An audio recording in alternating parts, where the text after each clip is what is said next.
Hello guys, welcome to सल studies. आज का ये वीडियो है, ये पटवारी 2025 के प्रीवियस ईयर सवाल के ऊपर है। 17 अगस्त 2025 को जो पटवारी के 2 शिफ्ट में पेपर हुए थे, उसमें से एक शिफ्ट के सवाल इस वीडियो में मैं आपको सोल्व करवाऊंगा। जो भी बच्चा आगे राजस्थान के एग्जाम्स की तैयारी कर रहा है जिसमें मैथ्स आता हो, उसके लिए ये बहुत फ़ायदेमंद वीडियो है। और ये वीडियो जैसे ही अपलोड होगा यूट्यूब पे, इसके बाद इसकी पीडीएफ अगर आपको रिवीजन के लिए देखनी हो तो उसके लिए आप टेलीग्राम चैनल ज्वाइन कर सकते हैं हमारा, सरल स्टडीज। टेलीग्राम में सर्च करिए, आपको वहीं इसकी पीडीएफ मिल जाएगी। चलिए शुरू करते हैं। एक वस्तु को ₹100 में बेचने पर एक व्यक्ति को ₹15 का लाभ होता है। दी गई वस्तु के लिए लाभ प्रतिशत क्या है? तो लाभ प्रतिशत का सीधा फॉर्मूला क्या होता है? लाभ बटे में क्रय मूल्य गुणा 100। यहाँ लाभ प्रतिशत हम निकालेंगे तो लाभ कितना दिया है? ₹15 दिया है। वो ₹100 में बेच रहा है तो ₹15 का लाभ होता है। तो विक्रय मूल्य कितना आ गया? क्रय मूल्य कितना आ गया? क्रय मूल्य आ जाएगा 100 माइनस 15 यानी ₹85। तो 15/85 गुणा 100। अब ये 5 से कट रहा है, 5 दिए 15, 17 5 85, ये आ गया 300/17%। अब आप देखिए कि ये 300 जो है 17 का जो वर्ग होता है वो 289 होता है। तो ये उसके आसपास ही है, तो ये 17 बार भाग जाएगा इसमें और 11 से इसमें बच जाएगा। तो ये एक ही ऑप्शन है इसमें जो 17 बार जा रहा है। अब किसी को ऐसे नहीं समझ आ रहा तो वो सीधा क्या कर ले, भाग दे ले। 300 भाग 17, 17 एकम 17, बच गए 13, 17 साथी 119, बच गए 11। तो इसको लिख दिया 17 से ही 11/17%। ये ऑप्शन सी इसका सही आंसर हो गया। अगला सवाल। एक पुस्तकालय में रविवार को औसतन 252 आगंतुक आते हैं और अन्य दिनों में 120 आगंतुक आते हैं। जून महीने में जो रविवार से शुरू हो रहा है, प्रतिदिन आगंतुकों की औसत संख्या क्या है? तो आपको औसत संख्या निकालनी है। तो जून में जो है 30 दिन होते हैं और शुरू किस 1 तारीख को क्या है? रविवार है। तो अगला रविवार कब आएगा? 8 तारीख को। उससे अगला 15 तारीख को। उससे अगला 22 तारीख को और उससे अगला 29 तारीख को। तो टोटल 5 रविवार आ जाएंगे। 5 रविवार हो गए तो बाकी नॉर्मल दिन कितने बच गए? रविवार 5 है, नॉर्मल दिन कितने हो गए? 25। ये सामान्य दिन है, ये रविवार है।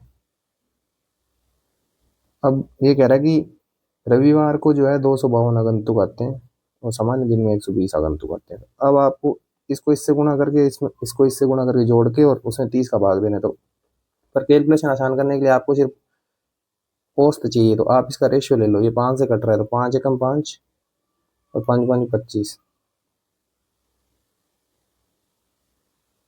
तो ये आ गया रेशियो इसका।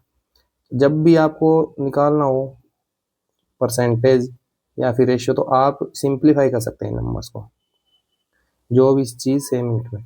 अब इसको गुणा करेंगे तो ये क्या जाएगा? 252 प्लस 12×5 = 600। 5 और 1 6, औसत निकालने के लिए 6 का भाग दे देंगे। तो ये 852/6। तो 6 कम 6, 6 चौके 24, बच गए 12, 6 दूनी 12, तो 142 इसका आंसर आ जाएगा। ऐसे ही करना है आपने इसको।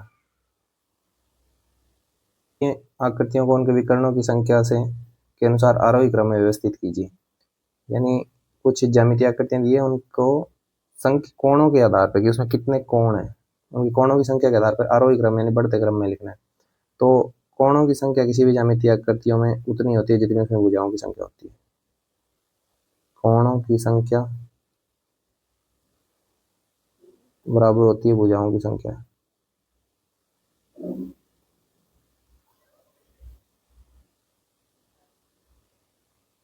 तो यहाँ पे आरोही क्रम में लिखना है। तो सबसे पहले आप देखो कि त्रिभुज है, त्रिभुज में 3 भुजा होती है तो 3 कोण होंगे। तो सबसे कम त्रिभुज में तो एक नंबर पे 2 आएगा। तो इसमें भी 2 है, इसमें भी 2 है, इसमें भी 2 है। ये ऑप्शन कट गया, इसमें 4 आ रहा है। उसके बाद त्रिभुज के बाद क्या आ जाएगा?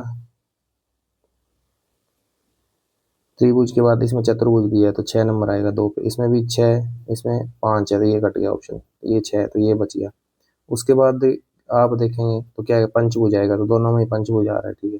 उसके बाद षटभुज आएगा, 6 भुजा वाला, तो इसमें 3 आ रहा है, इसमें 1 नंबर, ये सप्तभुज आ रहा है, सप्तभुज में 7 भुजा होती है, तो ये ऑर्डर खराब हो गया, तो ये 3 नंबर सही उसका ऑप्शन हो गया।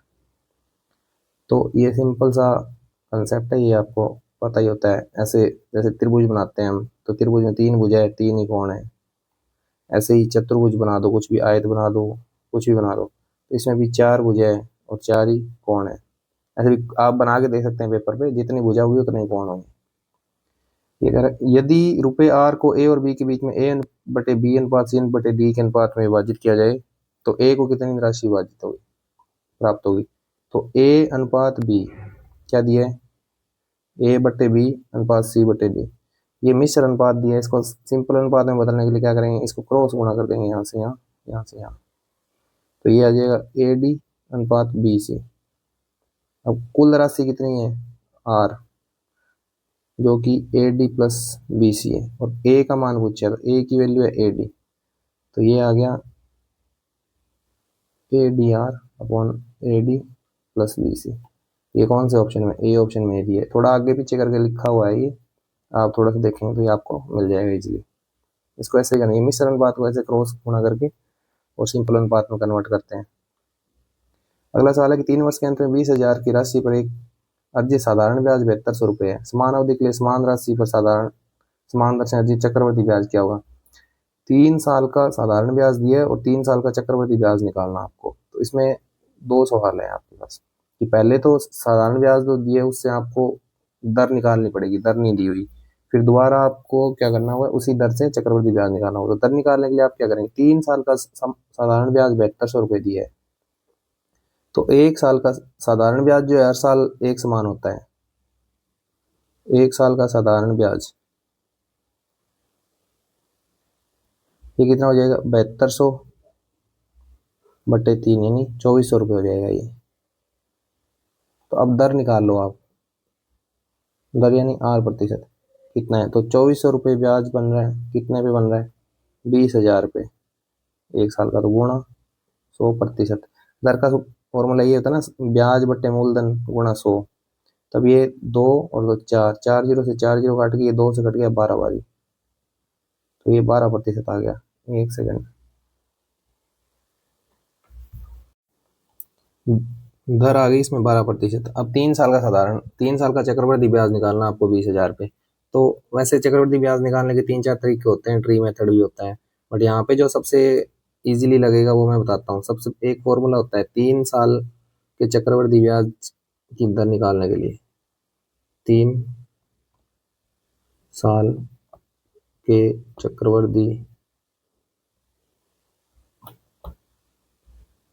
ब्याज निकालने की दर, चक्रवृद्धि ब्याज की दर बराबर क्या होता है, R%। अगर दर समान हो तीनों साल के लिए तब ये फॉर्मूला है। दर समान नहीं हो तो आर की जगह R1 R2 R3 हो जाता है, कोई दिक्कत नहीं।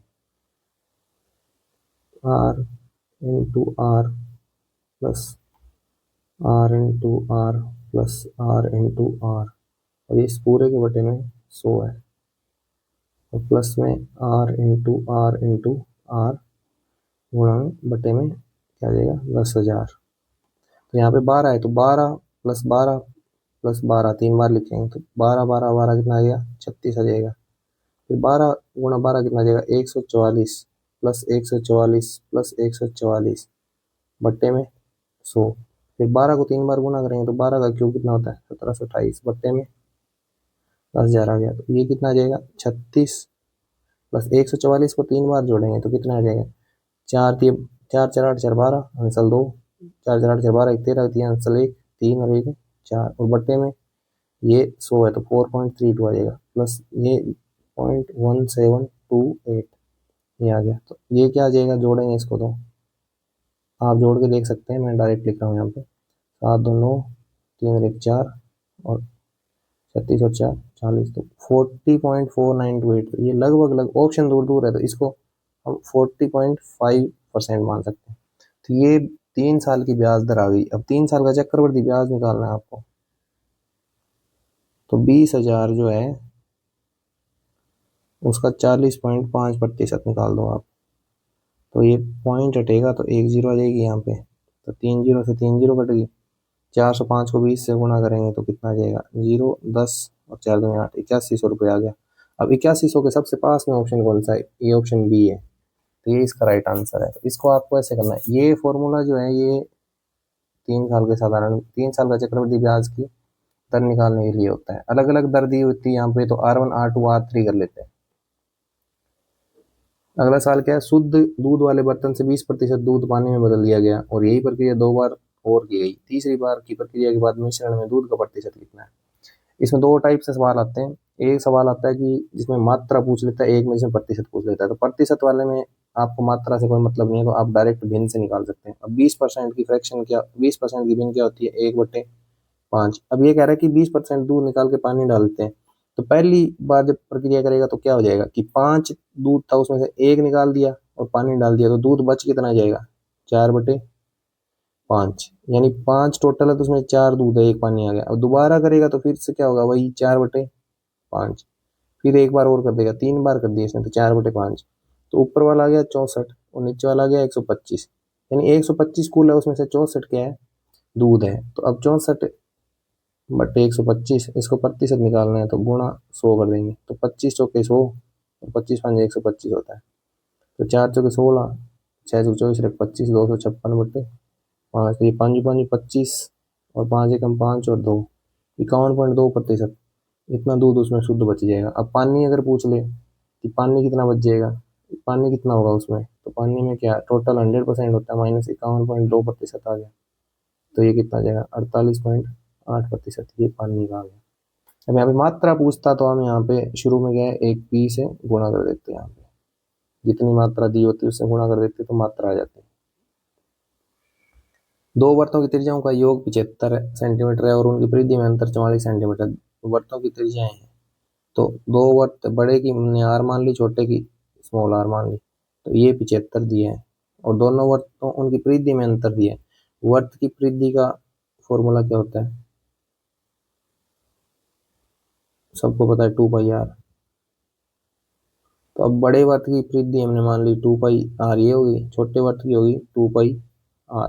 इसमें अंतर दिया है 44, तो यहाँ से 2π कॉमन आ गया, r बच गया, यहाँ पे 2π कॉमन आएगा तो स्मॉल r बच गया, बराबर आ गया 44। अब पाई की वैल्यू रख दो 22/7, r माइनस आर बराबर क्या आ जाएगा 44। तो 22×2 = 44 कट गया, 44 से 44, तो ये r माइनस आर बराबर क्या आ गया 7 आ जाएगा।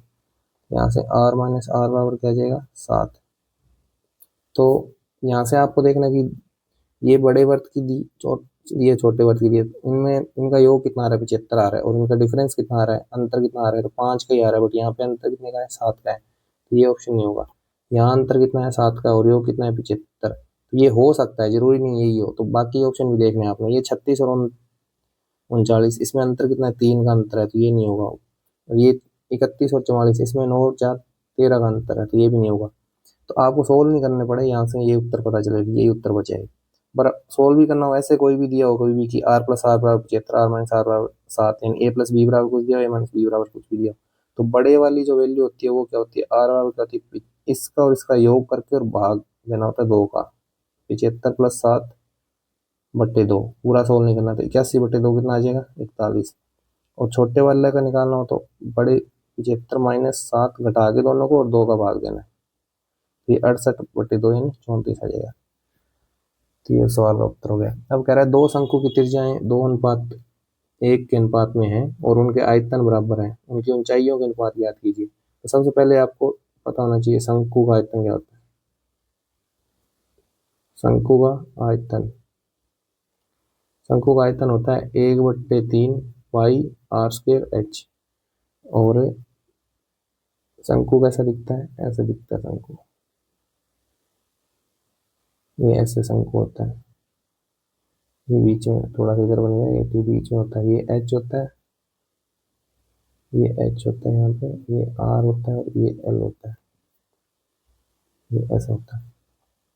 तो अब आपको ये क्या कह रहा है यहाँ पे कि दो शंकुओं की त्रिज्याएं 2:1 में और उनके आयतन बराबर है। तो पहला शंकु हमने मान लिया कि 1/3 पाई r², r कितनी दी है 2:1, तो 2 दिए, तो 2 स्क्वायर पे आ गई 4, और एच, तो एच पहले की हमने मान ली H1 ऊंचाई, दूसरे के इसके बराबर आए इतने, दूसरा 1/3 पाई आर स्क्वायर, तो एक का स्क्वायर कितना आ जाएगा 1, और दूसरे की हमने ऊंचाई मान ली H2। तब यहाँ से क्या है देखो, 1/3 पाई से 1/3 पाई कट गया H1, और ये H2 इधर आएगा तो इसके बटे में आ जाएगा H1 H2, उधर 1 बच गया, और ये 4 उधर जाएगा तो गुणा में चला जाएगा, बटा में चला जाएगा 1/4, तो अनुपात आ गया 1:4 होना चाहिए। अगला सवाल है कि x y से 6 गुना बड़ा है, x जो है y से 6 गुना बड़ा है, यानी y 1 है तो x 6 है।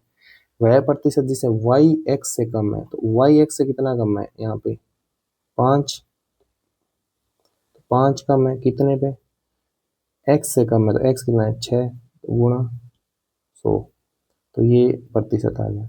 अब ये निकालने के लिए चाहे तो आप 500 को 6 से भाग दे के देख लो, नहीं तो ये 83 से 1/3 प्रतिशत आएगा। और कैसे आएगा मैं आपको बताता हूँ। 1/6 की फ्रैक्शन आपको पता है 16 से ही 2/3 प्रतिशत होती है, ये 5/6 यानी 5 से गुणा किया है, तो 5/6 बराबर 5 से इसको गुणा करेंगे तो 16 पंजे 80, और 5 दूनी 10/3 प्रतिशत आ जाएगा। अब ये 3 का भाग 10 में 3 बार जाएगा, तो 3 इधर चला जाएगा, तो 83 से ही और 1 से इस पर बचेगा 1/3 प्रतिशत, ऐसे निकालना होता है इसको। बेसिक से भी कर सकते हैं, बाकी ये चीज आपको आनी चाहिए। यदि एक दुकानदार एक पंखे का विक्रय मूल्य 800 से घटाकर 780 रुपये कर देता है, तो उसकी हानि 2% बढ़ जाती है।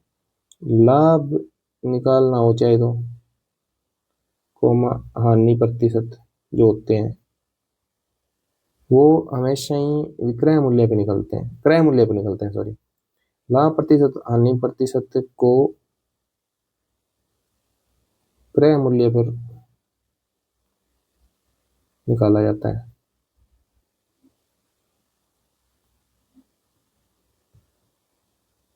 अब ये कह रहे थे कि 2% की हानि होगी इसको, तो इसका मतलब क्या है 2% की हानि, 2% का मतलब है 2/100, यानी 100 रुपये अगर की कोई चीज है उस पर 2 की हानि हो गई, ये 98 रुपये में बिक गई, इसका ये मतलब है सीधा सीधा। तो 2, और ये कह क्या रहा है कि 800 रुपये से 780, पहले 800 में बेच रहा था फिर 780 में बेच रहा था, यहाँ पे क्या है 20 रुपये का डिफरेंस आ रहा है, और 2% की हानि बढ़ जाती है 20 रुपये में, 2% की मान 20 आ गया, यानी 10 गुना, तो क्रय मूल्य टोटल कितना होता है 100% होता है, तो 100 गुणा 10 कितना आ जाएगा 1000 रुपये, इसका क्रय मूल्य आ जाएगा। अगर अगर 4 वर्षों के लिए 2000 रुपये पर दो अलग अलग स्रोतों से प्राप्त साधारण ब्याज में अंतर ₹80 है, उनकी ब्याज दरों में अंतर। साधारण ब्याज का सूत्र क्या होता है, मूलधन गुणा समय गुणा में दर और बटे 100। शॉर्ट में मूलधन को P लिख देते हैं, दर को R लिख देते हैं, और समय को T लिख देते हैं, और बटे में 100, ये होता है। तो यहाँ पर कह रहा है कि 4 वर्षों के लिए 2000 रुपये पर दो अलग अलग स्रोतों से प्राप्त है, तो पहले स्रोत पे मान लो 2000 रुपये पे ब्याज लगा, तो 2000 मूलधन हो गया, और दर समय समान है और दर अलग अलग है, तो पहले की दर मान ली हमने R1, और गुणा में T4 आई गया, और बट्टे में 100, फिर दोबारा 2000 पे ब्याज पे दिए उसने किसी अलग दर पे 4 साल के लिए, और बट्टे में क्या आ गया 100, तो दोनों में अंतर है 80 रुपये का। तो अब यहाँ से इसको सोल्व करने के लिए आप देखो कि ये 2 जीरो से 2 जीरो कट गई, यहाँ पे भी ये 2 जीरो से 2 जीरो कट गई, अब 4 गुणा 20 यानी 80 कॉमन आ गया यहाँ पे, इसमें भी 80 है इसमें भी 80 है, इधर R1 माइनस R2 बराबर क्या है 80 है, तो 80 से 80 कट गया, तो R1 माइनस R2 बराबर 1 आ गया। अब यहाँ पे कुछ बच्चे क्या करते हैं जीरो लिख देते हैं कि 80 से 80 कट गया, तो ये कटा नहीं है, ये एक्चुअली क्या हुआ कि R1 माइनस R2 बराबर 80/80 ऐसे हुआ है, तो 80 से 80 कट गया मतलब 1 आ गया भाग देगी। एक आयत का परिमाप 120 मीटर है, यदि इसकी लंबाई इसकी चौड़ाई से दोगुनी है तो आयत का क्षेत्रफल है। तो सबसे पहले आपको पता होना चाहिए आयत क्या होता है। आयत एक चतुर्भुज होता है जिसमें आमने सामने की भुजाएं समांतर होती है और समान होती है, और सारे कोण क्या होते हैं 90 डिग्री होते हैं। ये आयत है, इसकी ये लंबाई होती है और ये चौड़ाई होती है, ठीक है। तो इसका परिमाप जो होता है तो 2 गुणा लंबाई प्लस चौड़ाई होता है। यानी परिमाप कहते हैं कि इसके चारों तरफ एक चक्कर लगाने में जितनी दूरी तय करेगी उसको परिमाप बोलते हैं। तो 2 बार लंबाई चलनी पड़ेगी, 2 बार चौड़ाई चलनी पड़ेगी, तो इसका क्या हो गया, परिमाप हो गया 2 गुणा लंबाई प्लस चौड़ाई। और इसका क्षेत्रफल क्या होता है, लंबाई गुणा चौड़ाई। अब यहाँ पे एक और बना लेते हैं। क्या कह रहा है कि एक आयत का परिमाप 120 मीटर है, यदि इसकी लंबाई इसकी चौड़ाई से 2 गुनी है, तो लंबाई हमने x, चौड़ाई हमने x मान ली, तो लंबाई 2 गुना है तो 2x हो जाएगी। तो इसका परिमाप क्या आ जाएगा, 2 गुणा x प्लस 2x, और बराबर कितना दिया है, 120 दिया है। ये 3 गुणा 2, 6x बराबर क्या आ जाएगा, 120, यानी x बराबर क्या आ गया, 20 आ गया। तो चौड़ाई आ गई 20 और लंबाई कितनी आ गई, 40। अब पूछा है क्षेत्रफल, तो क्षेत्रफल निकालने के लिए क्या करना है आपको, 40 गुणा 20, लंबाई गुणा चौड़ाई, यानी 800, और मीटर में दिया तो मीटर स्क्वायर आ जाएगा। ये ऑप्शन इसका कौन सा है, डी। एक व्यक्ति 10 किलोमीटर प्रति घंटा की गति से चल रहा है, प्रत्येक किलोमीटर के बाद वह 5 मिनट आराम करता है। उस व्यक्ति द्वारा 5 किलोमीटर की दूरी तय करने में लिया गया समय क्या है। अब ये व्यक्ति बहुत ही आलसी है, ये 1 किलोमीटर चलता है, 5 मिनट रुक जाता है। तो सबसे पहले क्या करेगा, ये सीधा सोच के देखिए, 1 किलोमीटर चला सबसे पहले, फिर 5 मिनट रुकेगा, ठीक है। उसके बाद फिर 1 किलोमीटर चलेगा, फिर 5 मिनट रुक जाएगा, फिर 1 किलोमीटर चलेगा, फिर 5 मिनट रुक जाएगा, फिर 1 किलोमीटर चलेगा, फिर 5 मिनट रुक जाएगा, फिर लास्ट में 1 किलोमीटर चलते ही पहुंच जाएगा। अब यहाँ पे रुकने की जरूरत नहीं, क्योंकि पहुंच गया 1 किलोमीटर चलते ही ना। तो टोटल कितनी बार रुका ये, 1 2 3 4 बार, तो 20 मिनट तो इसको रुकने का टाइम लग जाएगा। प्लस इसको चलना कितना है, 5 किलोमीटर चलना है, तो 5 किलोमीटर चलेगा किस स्पीड से, 10 की स्पीड से, यानी 20 मिनट में है ये तो। और ये 1/2 घंटे में है, ठीक है। 1/2 घंटे यानी आधा घंटा, यानी कितने मिनट कितना होता है, 20 मिनट प्लस 30 मिनट, ये आ गया 50 मिनट इसका उत्तर, ठीक है।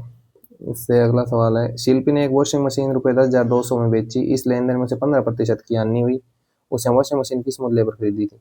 15% की हानि हुई उसको, तो यानी 15% की फ्रैक्शन आती है 3/20। जिसको नहीं निकालनी आती उसको मैं बता देता हूँ कि 15% को कैसे लिख सकते हैं, 3 गुणा 5%, 3 का 3 आ गया, 5% की फ्रैक्शन क्या होती है, 1/20, तो ये इसकी फ्रैक्शन आ गई 3/20 बिन इसकी। तो ये कह रहा है कि 15% की हानि हुई है, यानी 20 रुपए पे 3 की हानि होगी, तो विक्रय मूल्य जो है वो कितना हो गया, विक्रय मूल्य 17 हो गया। और 17 बेची कितने में उसने, 10,200 रुपये में, यानी ये कितने गुना है, 17 पंजी 85 87 की 102, और 600 गुना है। तो अब क्या कह रहे हैं कि किस मूल्य पे खरीदी थी, तो क्रय मूल्य क्या है, क्रय मूल्य इसका जो है 20 है, तो 20 गुणा 600, ये कितना आ जाएगा, 12,000 रुपये इसका क्रय मूल्य आ जाएगा।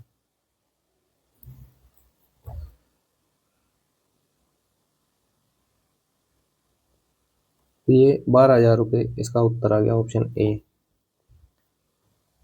तो ये शिफ्ट के सारे सवाल खत्म हो गए। मैंने टोटल आपको 14 सवाल करवाए हैं। ये एज इट इज सवाल मैंने बोर्ड के आंसर की से लिखे हुए हैं, वहीं से आए हैं। और थैंक यू। अगले वीडियो में मिलते हैं सेकंड शिफ्ट के सवालों के साथ।